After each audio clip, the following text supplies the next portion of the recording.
Jeanne Walker is a professor of English at the University of Delaware, where she heads the creative writing concentration. She's also a poet and playwright and the author of 7 books of poetry, including A Deed to the Light, Coming into History, and New Tracks, Night Falling. Her poetry and essays have appeared in numerous journals, including Poetry, The Atlantic Monthly, Christian Century, the American Poetry Review, the Georgia Review, Image, and Best American Poetry.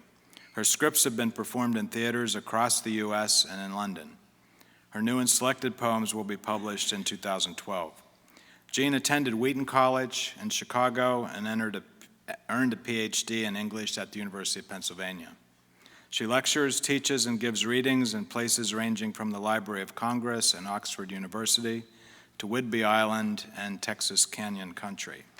Her work has been distributed across Pennsylvania on posters by the Center for the Book and has appeared on buses and trains with Poetry in Motion. Among other prizes and fellowships, she's an Atlantic Monthly Fellow at Breadloaf School of English, has been awarded a Pew Fellowship in the Arts, a National Endowment for the Arts Fellowship, 8 Pennsylvania Council on the Arts Fellowships, and the Glenna Lushai Prairie Schooner Prize.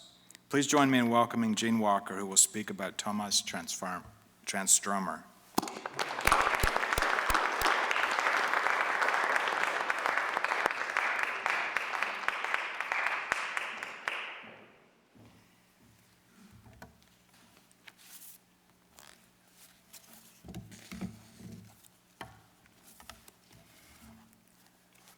I love it that Catherine talked about the football team when she was talking about science.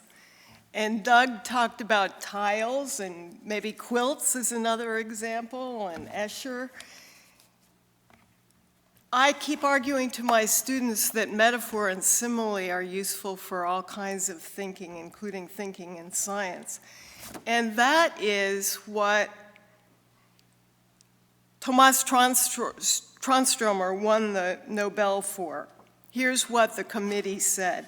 Because through his condensed translucent images, he gives us fresh access to reality. I want to begin with a disclaimer. Though Tomas Transtromer speaks English fluently, he writes in his native Swedish. Swedish was spoken in my home when I was a child, but I don't read it. And so I've never read Transtromer in his native language. I have done my best to get at the Swedish by reading 3 or 4 different translations, which is all we've got in English. I discovered Transtromer 4 years ago or so when we visited Sweden. I generally try to get acquainted with writers from the places we visit, especially poets. While we were in Sweden, I asked people what I should read. Oh, Transtromer, they said. So when we got back, I ordered a couple of books. That fall, I carried Transtromer around everywhere I went. I found myself snatching his book the moment I woke up in the morning. His poetry is really riveting. There's no voice I know of, even remotely like his. The poems are epic in scope and time. They tap mysterious sources of human consciousness. But the writing is also personal and engaging. The voice that speaks the poems is nearly always an individual narrator, standing in a real place and engaging in a real human project. Transtromer often locates his poems in the Swedish hinterland. The narrator spots a lake around the bend in a road, for example. There are savage rock outcroppings, dark spruce and birch, aspen forests, shaggy ice, and snow-blocked trails. Water springs up everywhere because, of course, Stockholm is located on islands. So many of Transtromer's poems are set in the geography of Sweden that some critics have said he is to Sweden what Robert Frost is to the United States. Each might be called a nature poet, talking about his own terrain. And I think that observation is useful as far as it goes. But Frost is really a garrulous companion who's quite willing to explain his images and dispense wisdom. Transtromer doesn't explain much, and he's never willing to settle for the landscape itself. He seems intent on something beyond or beneath the land. His simple, spare language accesses a staggering psychological depth.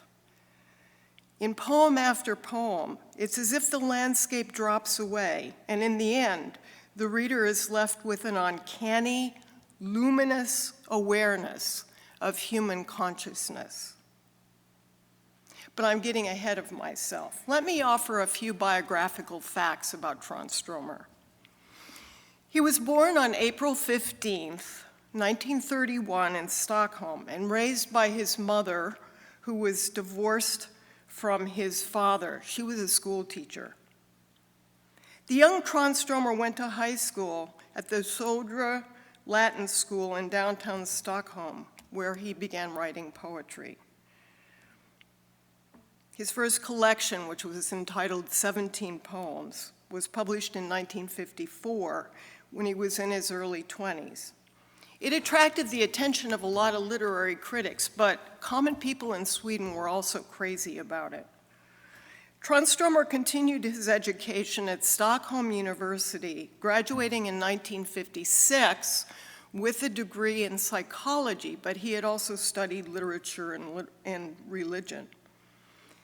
Between 1960 and 1966, he split his time between working as a psychologist at a center for juvenile offenders and writing poetry. In the 1950s, Transtromer became a close friend of the American poet Robert Bly. The two corresponded frequently, and Bly translated his poetry. And Bly has actually been a pathway for Transtromer into English and American culture.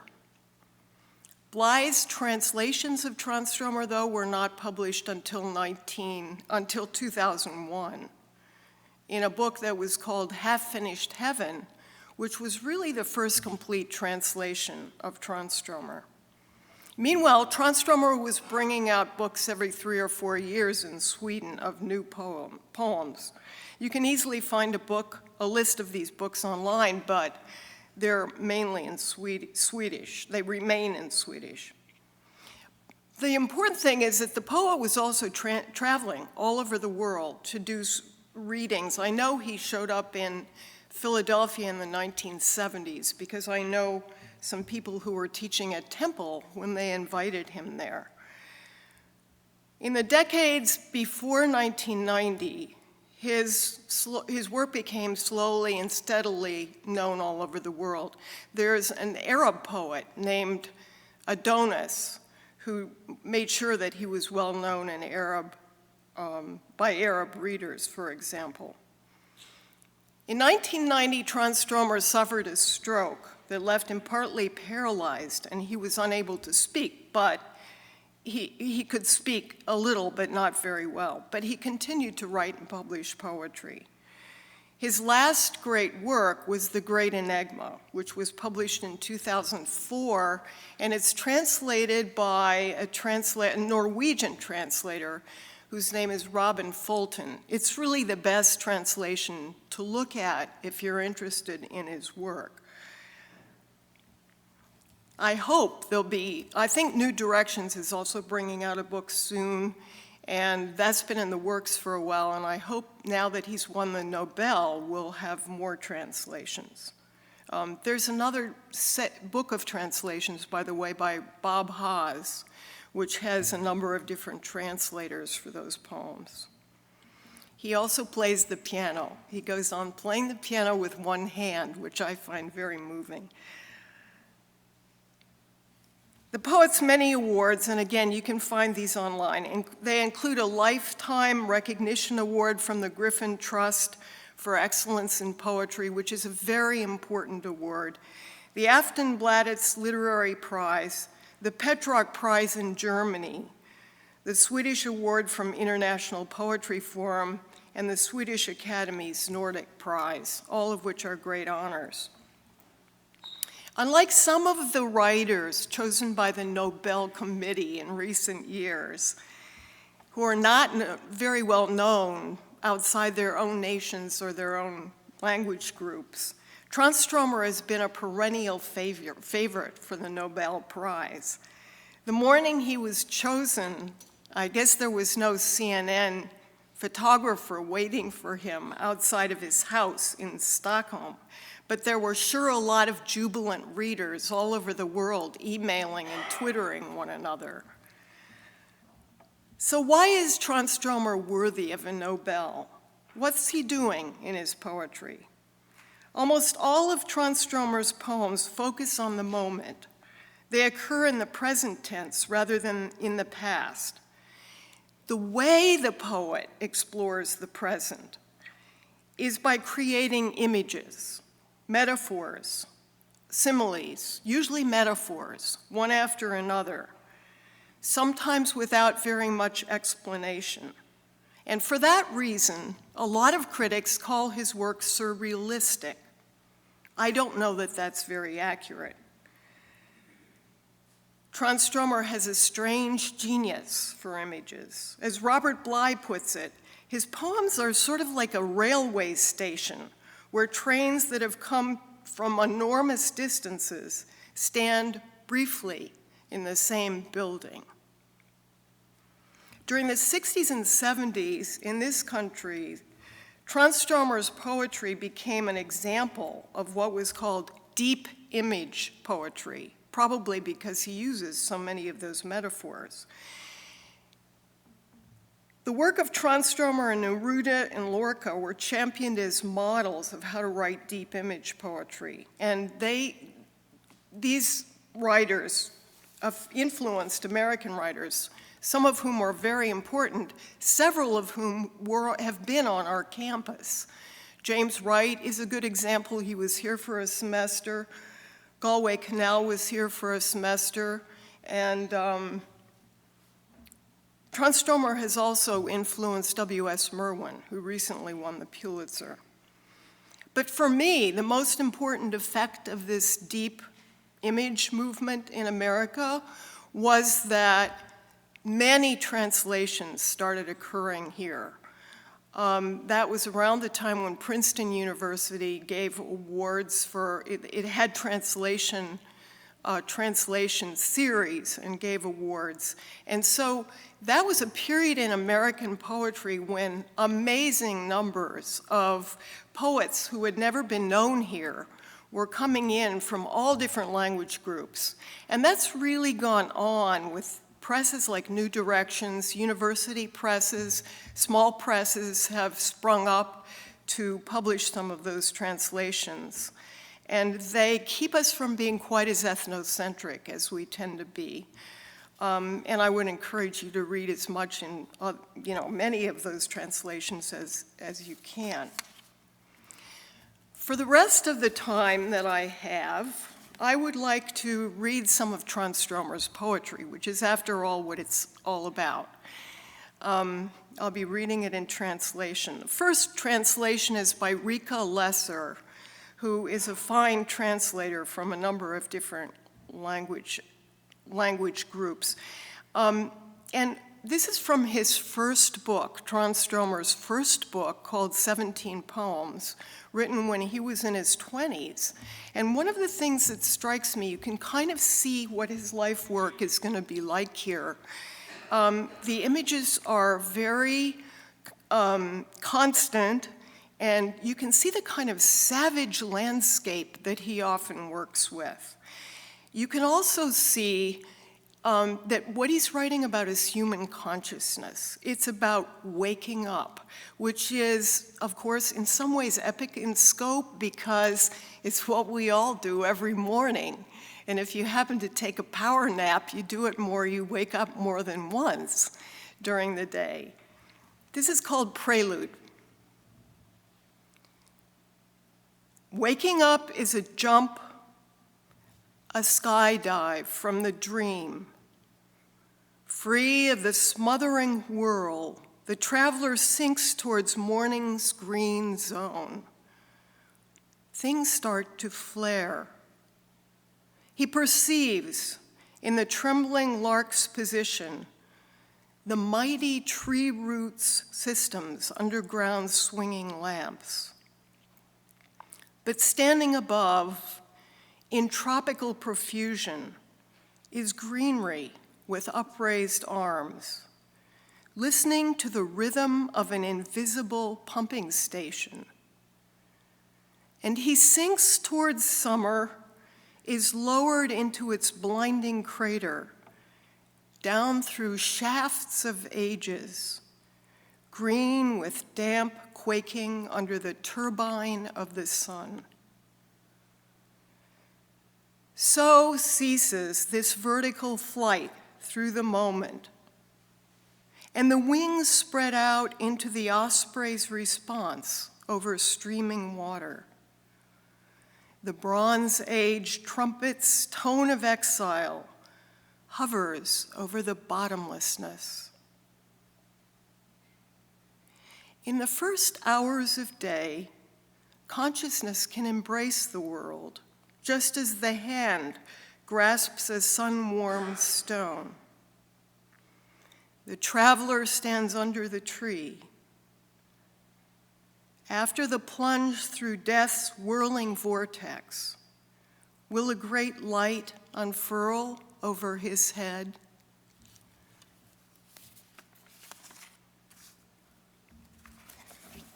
To give you the flavor of some of his shorter poems, I'm going to read a couple from this Robert Bly first book, Transtromer's first book in English, the translations. This is from March 1979. Being tired of people who come with words but no speech, I made my way to the snow-covered island. The wild does not have words. The pages, free of handwriting, stretched out on all sides. I came upon the tracks of reindeer in the snow. Speech, but no words.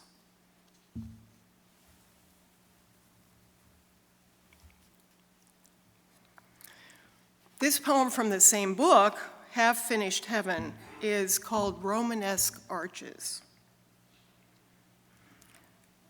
Tourists have crowded into the half-dark of the enormous Romanesque church.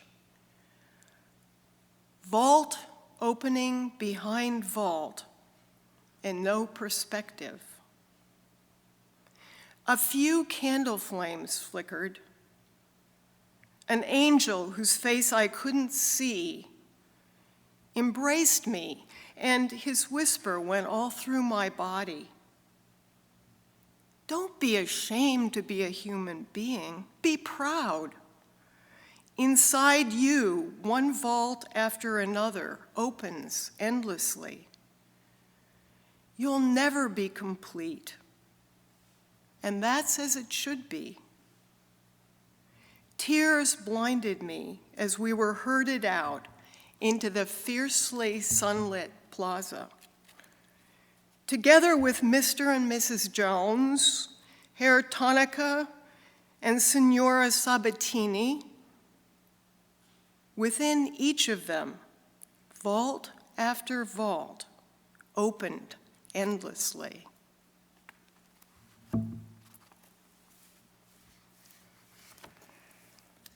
I want to read one more poem.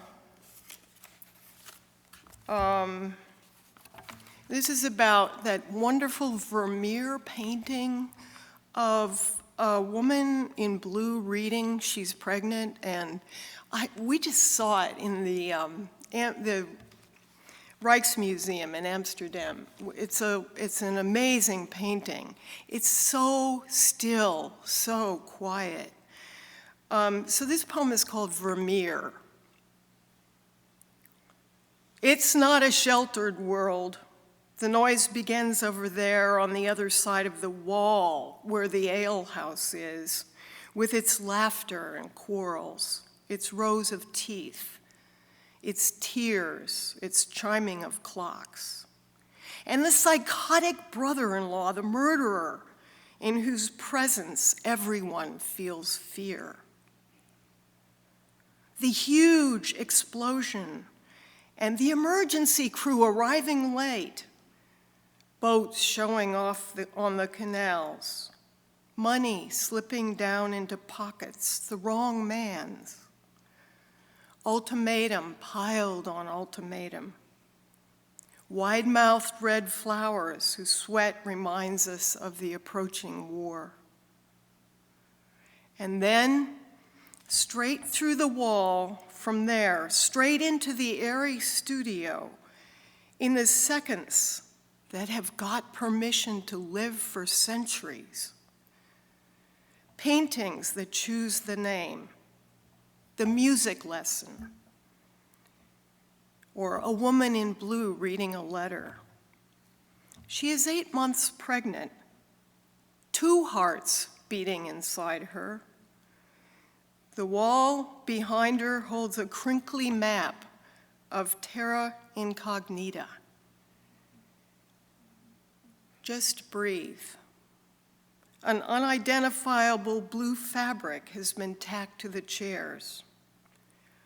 Gold-headed tacks flew in with astronomical speed and stopped, smack, there, as if there had always been stillness and nothing else. The ears experience a buzz. Perhaps it's depth, or perhaps height. It's the pressure from the other side of the wall, the pressure that makes each fact float and makes the brushstroke firm. Passing through walls hurts human beings. They get sick from it. But we have no choice. It's all one world. Now to the walls. The walls are part of you. One either knows that or one doesn't, but it's the same for everyone, except for small children. There aren't any walls for them. The airy sky has taken its place, leaning against the wall. It is like a prayer to what is empty. And what is empty turns its face towards us and whispers, I am not empty, I am open. Isn't he great? Thank you.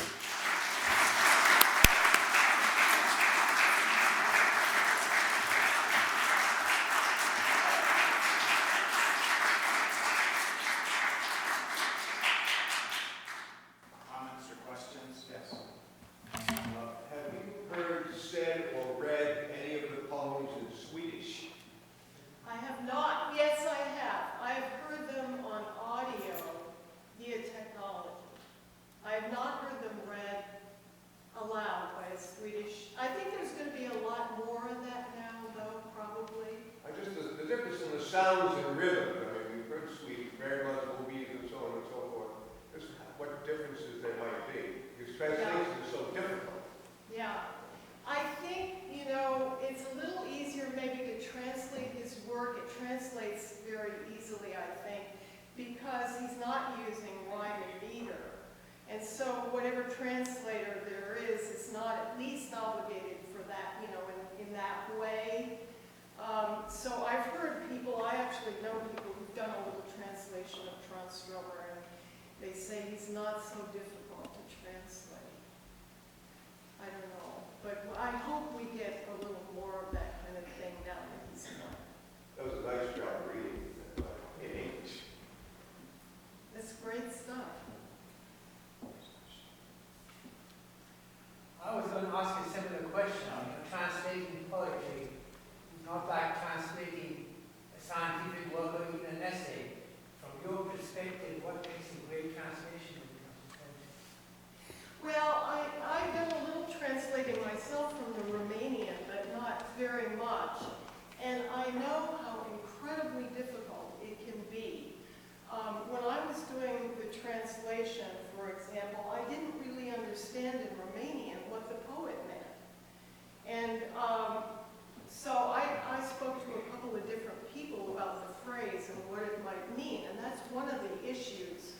I think lie sometimes is not quite as true to the meaning of the text, and more likely to take liberties, you know, than Robin Fulton. So one of the problems, of course, is just getting the meaning and then trying to make some kind of graceful language out of it with line breaks and getting the voice right and all that. When I first started reading Transtromer, I didn't know who to look for. So I got the Robert Bly translation